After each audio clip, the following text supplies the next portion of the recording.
Hello everyone. Today we are going to discuss the very first chapter of the class 9's political science, democracy in the contemporary world. Before starting this chapter, I must be very clear about the language that I will be bilingual. That is, the student who are Hindi convenient and the who are English convenient both get understood here and explained here very clearly.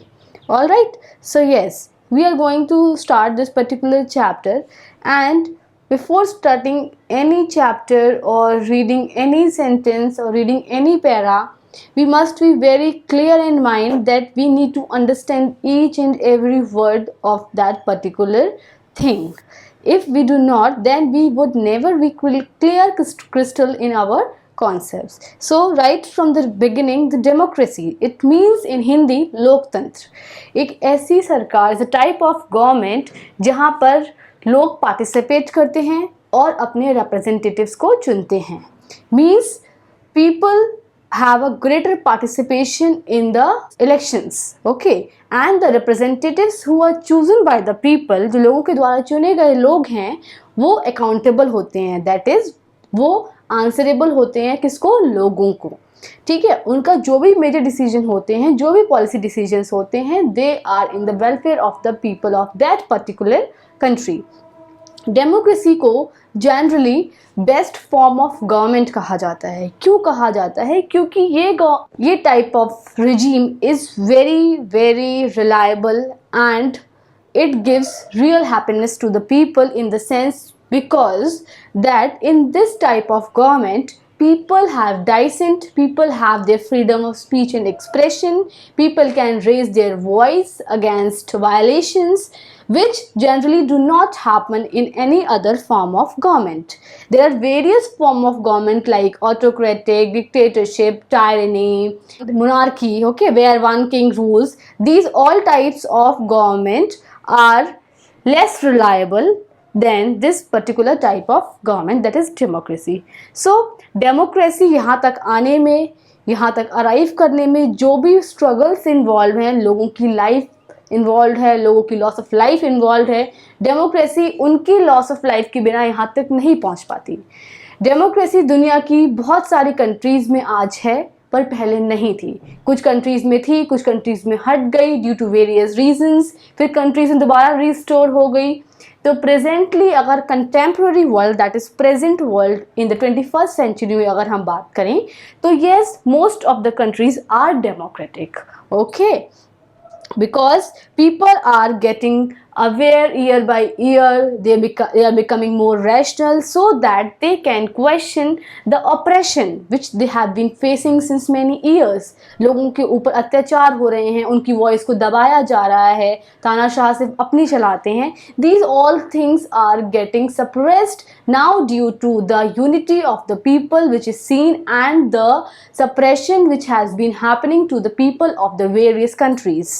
Okay, so expansion of democracy. जब भी कोई अच्छी चीज़ होती है या कुछ ऐसा होता है जिससे ज़्यादातर मेजॉरिटी ऑफ द पीपल का अच्छा होता है, उसमें कभी भी कोई इजीनेस नहीं रहता, हमेशा वहाँ पे स्ट्रगल्स रहते हैं.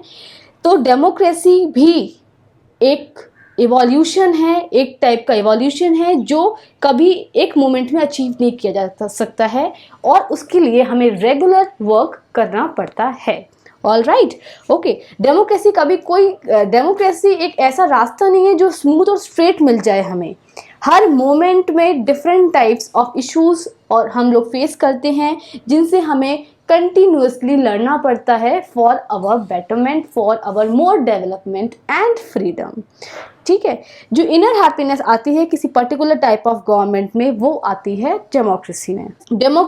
डेमोक्रेसी की एब्सेंस में किसी और जो कंट्रीज हमेशा से आफ्टर इंडिपेंडेंस अगर डेमोक्रेटिक रही हैं और बाद में उनके यहाँ नॉन डेमोक्रेसी आ गई है, they have faced lot of unhappiness, okay, they have lost of tragedies, they have lost their relatives, so much murderers, missing news are there, so much blunders changes have been happening there in many countries. So fortunately, we are very lucky that since our independence, we are democratic and we are maintaining our democracy with a very nice effort, and everything is going well as compared to other countries in our country.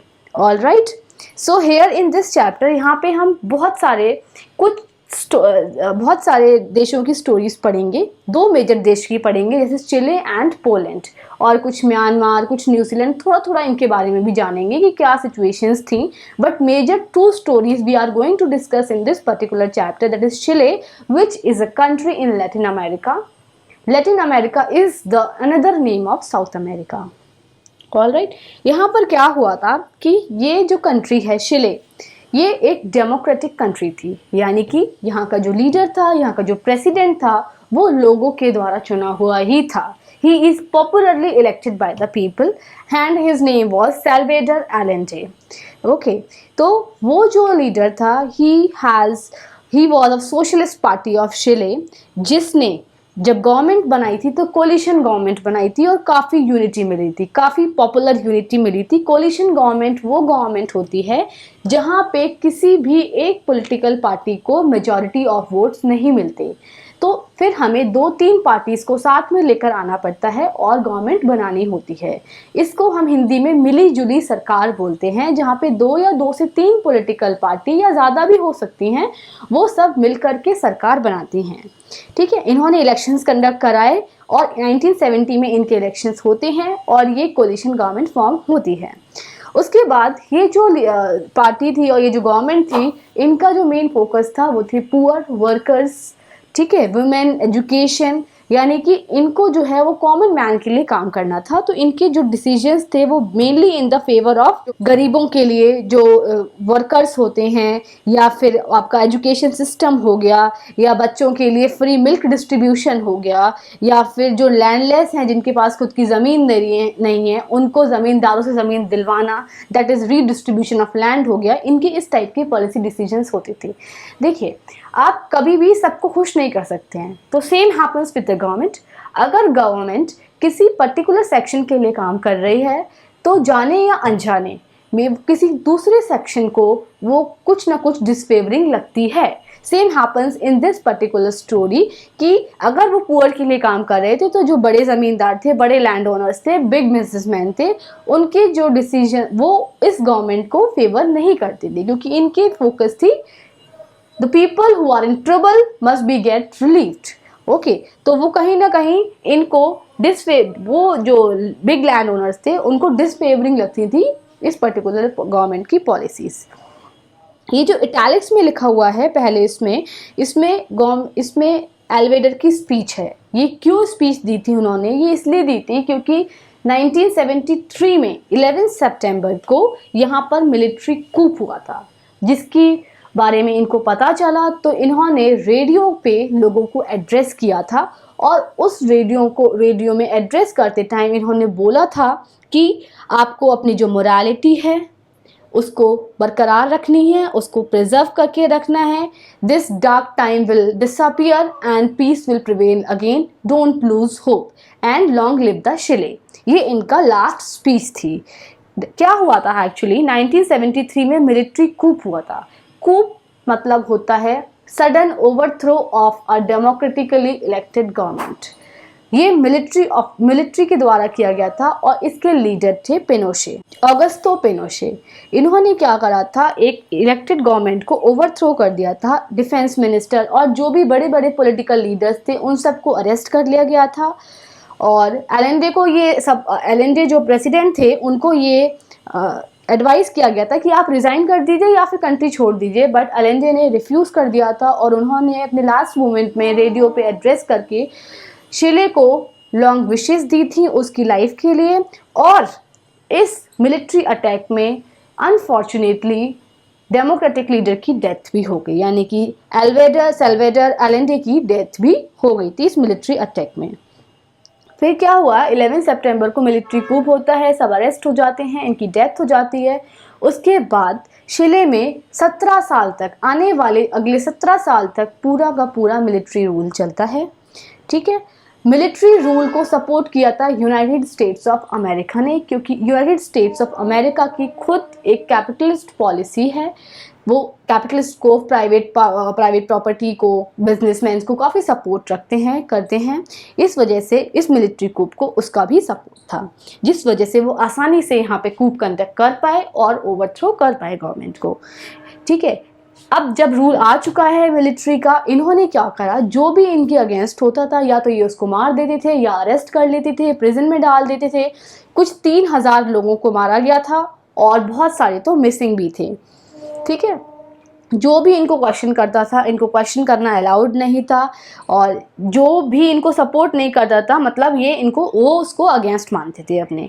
तो ऐसे ही कुछ general air force का leader जो था, general air force जो था Alberto बैचले, ये भी इसके अगेंस्ट थे मिलिट्री कूप की। इन्होंने भी अपनी आवाज़ उठाई, तो इनको भी इन्होंने कूप को ज्वाइन करने के लिए मना कर दिया था। तो इनकी वाइफ को और इनकी डॉटर को प्रिजन में डाला गया और उसको भी टॉर्चर करा गया। तो ये सब चीज़ें चल रही थी। ठीक है, लोग परेशान हैं अगले आने वाले 17 साल तक। सब कुछ सप्रेशन फिर से हो रहा है, उनके ओपिनियन को दबाया जा रहा है।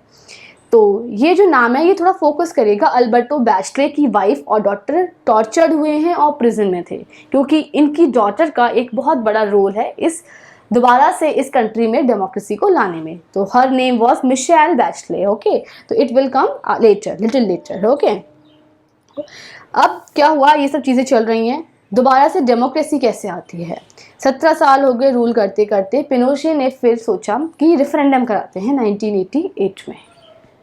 1988 में रेफरेंडम होता है। रेफरेंडम का ये मतलब होता है कि लोगों का डायरेक्ट वोट, जैसे हमारे यहाँ इनडायरेक्ट इलेक्शंस होते हैं लोकसभा के, कि हम एमपीज़ को चुनते हैं और जिसके एमपीज़ ज़्यादा होते हैं वो प्राइम मिनिस्टर को चुनते हैं। बट रेफरेंडम में इस direct vote, direct prime minister को चुना जाता है, इसीलिए यहाँ पे डायरेक्ट प्रेसिडेंट को चुना गया लोगों के द्वारा। ओके, डायरेक्ट इलेक्शंस 1988 में हुए।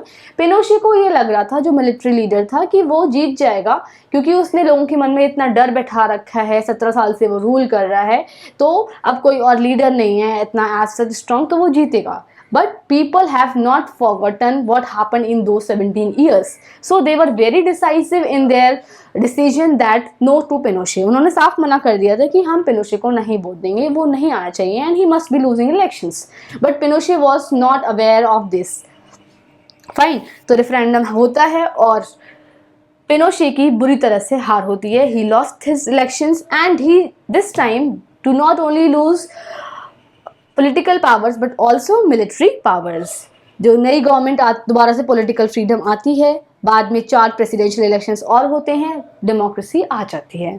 तो जब डेमोक्रेसी आ जाती है तो फिर ये सरकार, जो मिलिट्री coup वाली गवर्नमेंट थी, इसके जब चेक करा गया कि इस गवर्नमेंट ने क्या क्या किया है, तो सिर्फ ये ब्रूटल नहीं पाएगी, ये करप्टेड भी गवर्नमेंट थी। दिस गवर्नमेंट, मिलिट्री coup वाली जो गवर्नमेंट थी, वो करप्ट भी थी। ओके, तो इस तरीके से धीरे धीरे करके आर्मी का रोल ख़त्म होता चला गया और डेमोक्रेसी चिले में रिस्टोर्ड हो गई। उसके बाद जो मिशेल बैचले है, डॉटर ऑफ अल्बर्टो बैचले, ये एक मेडिकल डॉक्टर है और ये कौन है, मॉडरेट सोशलिस्ट भी है। ठीक है, ये एक्टिविस्ट भी रही हैं, क्योंकि इन्होंने अपनी लाइफ में बहुत ज़्यादा suppression, she was her self the victim of that suppression, तो इसीलिए इन्होंने भी काफ़ी स्ट्रगल कराया है। And when the election happened in 2006, she became the first woman defense minister of the Latin America.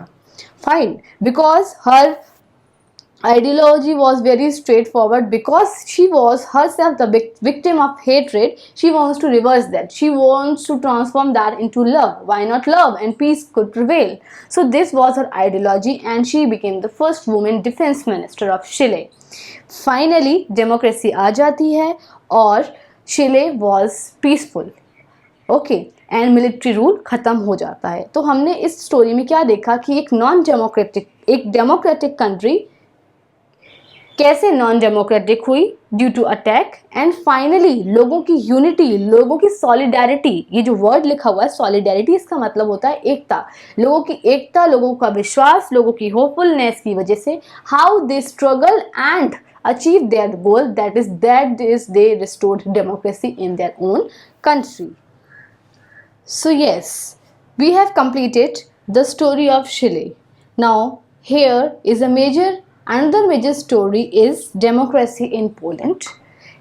Poland is a country is in eastern Europe, east Europe की ये country है। यहाँ पे जो इंसिडेंट है दैट इज ऑफ 1980, शिले का था 1970 और 1973 when the military coup was held.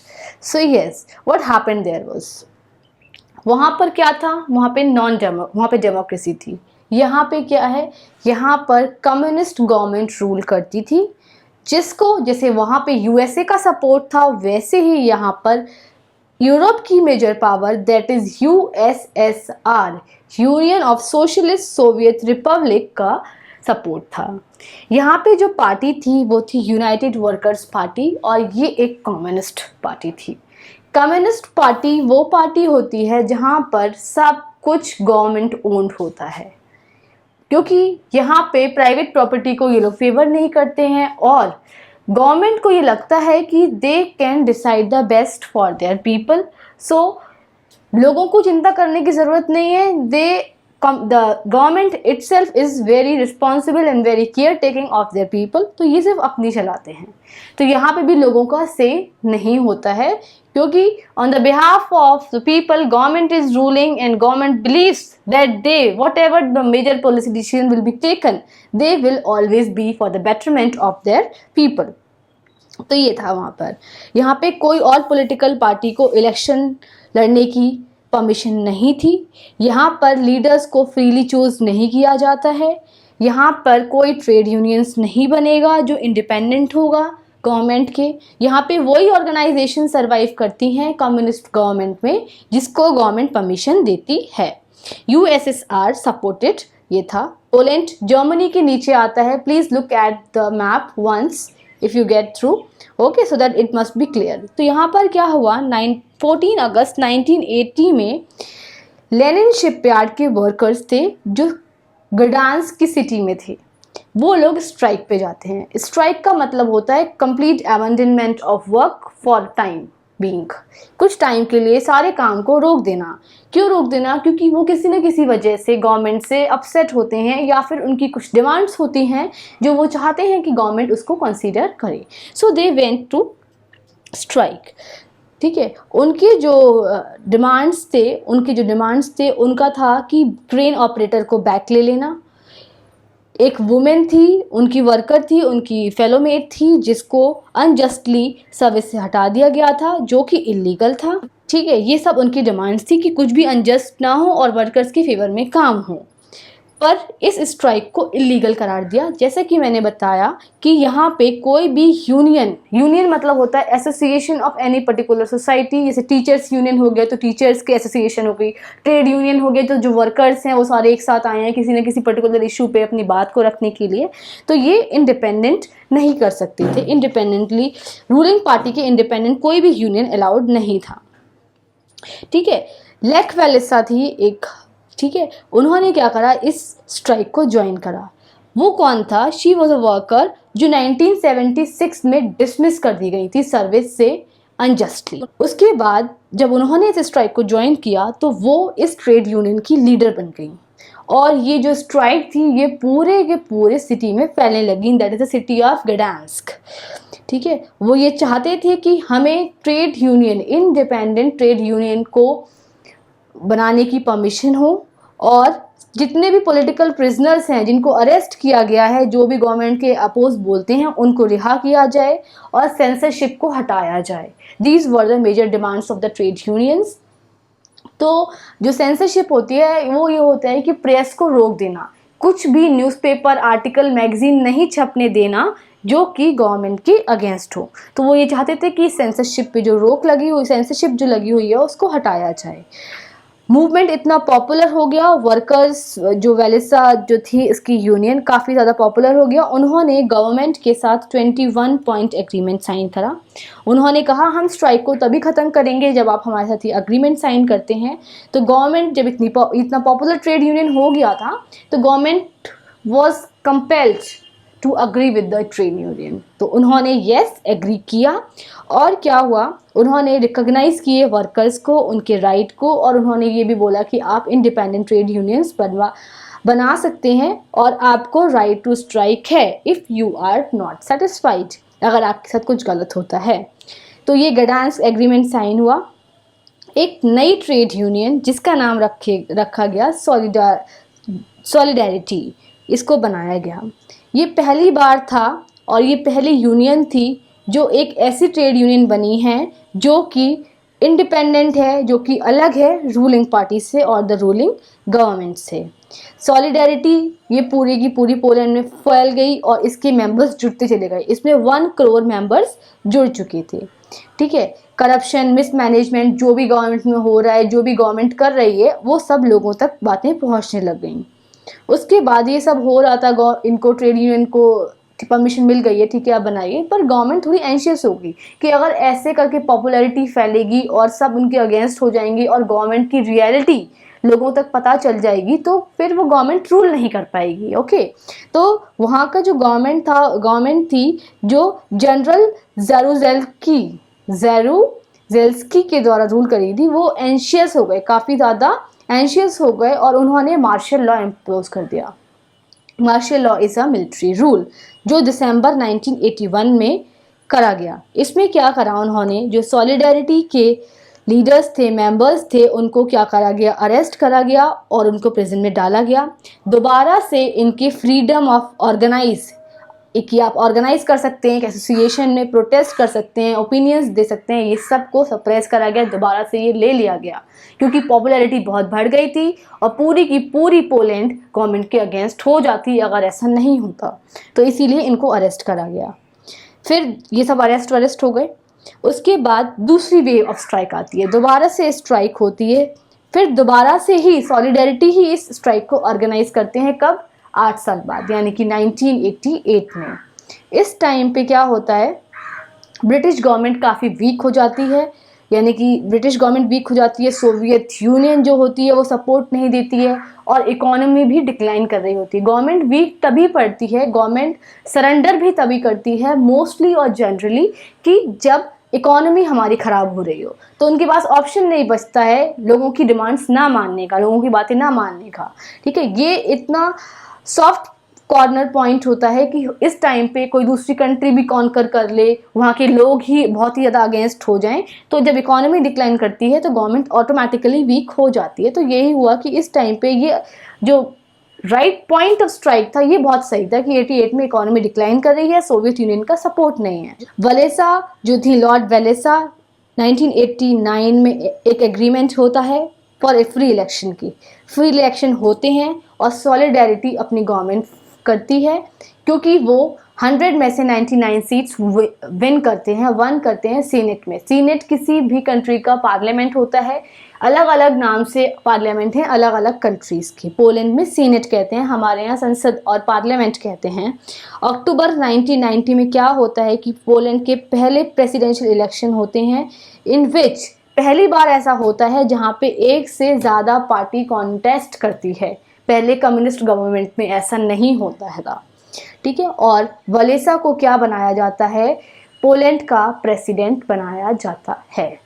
तो एक ये कम्युनिस्ट गवर्नमेंट जो है वो डेमोक्रेसी कैसे बनी, स्ट्राइक करी, हार गए, प्रिजन में डाल दिया, फिर दोबारा से स्ट्राइक आई क्योंकि लोगों में वो चीज़ें रह जाती हैं, जो सप्रेशन, जो बुराइयां, जो चीज़ें हो रही होती हैं वो कहीं ना कहीं किसी न किसी रूप में कितने भी टाइम बाद निकल सकती हैं। तो लोग अपना मोरालिटी, अपना सप्रेशन, जो भी चीज़ें उनकी बुरी हुई है वो नहीं भूलते हैं और दोबारा से वो एक साथ होके आते हैं और डेमोक्रेसी को रिस्टोर किया पोलैंड में। तो हमने 2 मेजर स्टोरीज पढ़ी, तो हमें क्या सीखने को मिलता है, फीचर्स निकल के आते हैं डेमोक्रेसी में। ठीक है, पर थोड़ा सा डिफरेंस है कि डिस्कस हम पहले भी कर चुके हैं, एलएनडी की जो गवर्नमेंट थी वो डेमोक्रेटिक थी पर पोलैंड में नॉन डेमोक्रेटिक गवर्नमेंट थी। पर दोनों का एम क्या था, डेमोक्रेसी के लिए लड़ना और डेमोक्रेसी को स्टैब्लिश करना। फाइन, उसके बाद दोनों जगह जब मिलिट्री रूल आ जाता है और जो लोग हैं वो अपनी सरकार खुद नहीं चुन सकते हैं, ये कॉमन पॉइंट था उसमें। दोनों जगह रियल फ्रीडम लोगों के पास नहीं थी। जब मिलिट्री कूप होता है या फिर जब कम्युनिस्ट गवर्नमेंट पोलैंड में रूल करती है, they were not permitted to protest, to organise और टू स्ट्राइक। ठीक है, तीन डेमोक्रेटिक गवर्नमेंट समझ में आई हमें इन दो स्टोरीज से। कौन कौन सी? सेल्वेडर एलेंडे की शिले में, फिर बैचले आई थी, उसकी डॉटर आई थी एयरफोर्स जनरल की, वो भी डेमोक्रेटिक थी, और जो वेलेसा है सॉलिडारिटी की लीडर पोलैंड में, इनकी भी डेमोक्रेटिक गवर्नमेंट थी। ये जो चीज़ें हैं आप अंडरलाइन कर सकते हैं कि पूछा कि इन दो स्टोरीज में आपके कौन से डेमोक्रेटिक गवर्नमेंट्स थी, तो ये तीन थे। आपको क्या कॉमन चीज़ें लगी इसमें? तो ये पॉइंट्स थे, ये वाले, ऑल राइट, ये वाले पॉइंट्स थे, तो इसलिए ये सब चीज़ें हुई। तो डेमोक्रेसी में अगर हम सम अप करें तो डेमोक्रेसी एक ऐसी गवर्नमेंट होती है जहाँ पे लोग अपने रूलर्स को खुद चुनते हैं, और वही कंट्री डेमोक्रेटिक मानी जाएगी जहाँ पर leaders are elected by the people and the people have the freedom of speech and expression. ये जो दो पॉइंट हैं ये आपके फीचर्स हो जाते हैं जो इन दो स्टोरीज से हमें समझ में आए। This must be clearly read. Okay, so yes, we have completed these two stories. Now we are going to discuss the changing map of democracy. In this we compare in the world map that what were the countries which were earlier democratic, what were the countries which were added in this category, which are the countries which were removed from this category in the later times. So this is the map. Red color shows the democratic government in 1900 and the orange color shows the democratic government in 1950. See our country India, which become democratic where in 1950 after the independence, and our constitution was framed when in 1949. But India was not democratic in 1900 because that time we were ruled by Britishers. We were the colonies of the Britishers. ठीक है, democracy जो है वो 20th century में बहुत ज़्यादा फैली है, बहुत एक्सपैंड हुई है, बहुत ज़्यादा एक्सपेंशन देखने को मिला है बहुत सारे कंट्रीज़ में। ये जो मैप है आपका 1975 का मैप है कि अब कौन कौन सी कंट्रीज़ हैं जो डेमोक्रेटिक हैं। आप इसमें ध्यान दीजिए कि ये वाली जो कंट्री है ये 1950 में क्या थी? डेमोक्रेटिक थी, बट अभी ये कैसी बन गई है? नॉन डेमोक्रेटिक हो गई है यहाँ पे। ठीक है, सेवरल ऐसी स्टोरीज हुई होंगी यहाँ पे, कुछ भी ऐसा स्टोरीज थी यहाँ पे कि ये नॉन डेमोक्रेटिक बन गई है। Now this is the map of 2000 की आप देखिए 1900 से देखिए कितनी कम कंट्रीज डेमोक्रेटिक हैं, और 2000 तक आते आते कितनी सारी कंट्रीज डेमोक्रेटिक हो रही हैं, क्योंकि लोगों का विश्वास है, लोगों का भरोसा है किसमें? डेमोक्रेसी में। ऑल राइट, डेमोक्रेसी पूरे 20th सेंचुरी में फैली है। डेमोक्रेसी इवनली नहीं फैली है, ऐसा नहीं है कि यूरोप के सारे देश एक बार में डेमोक्रेटिक बन गए, फिर अफ्रीका के बन गए, फिर इधर नॉर्थ अमेरिका, साउथ अमेरिका, कुछ कुछ पार्ट्स में कहीं कहीं और इवन प्लेसेस पे फैल रही थी। It was not even distribution और the even expansion of the democracy. अगर अफ्रीका की बात करें तो गाना पहली कंट्री थी जहाँ पर डेमोक्रेसी इस्टेब्लिश हुई थी। ठीक है, और एक कंट्री में डेमोक्रेसी आ जाती है तो जो नेबरिंग कंट्रीज़ होते हैं वो भी बहुत ज़्यादा इंस्पायर्ड हो जाते हैं कि काश हमारे यहाँ भी डेमोक्रेसी होती, हम भी क्यों सप्रेशन सहना है, हमें भी क्यों मोनार्की सहनी है। तो इसीलिए डेमोक्रेसी ऐसे धीरे धीरे करके लोगों को इंस्पायर करते हुए फैलती है, और हम दूसरे नेशन से बहुत कुछ सीखते हैं और दूसरे नेशन हमसे बहुत कुछ सीखते हैं। इसी तरीके से स्प्रेडिंग ऑफ डेमोक्रेसी होती है। तो there were certain phases of democracy which we will study.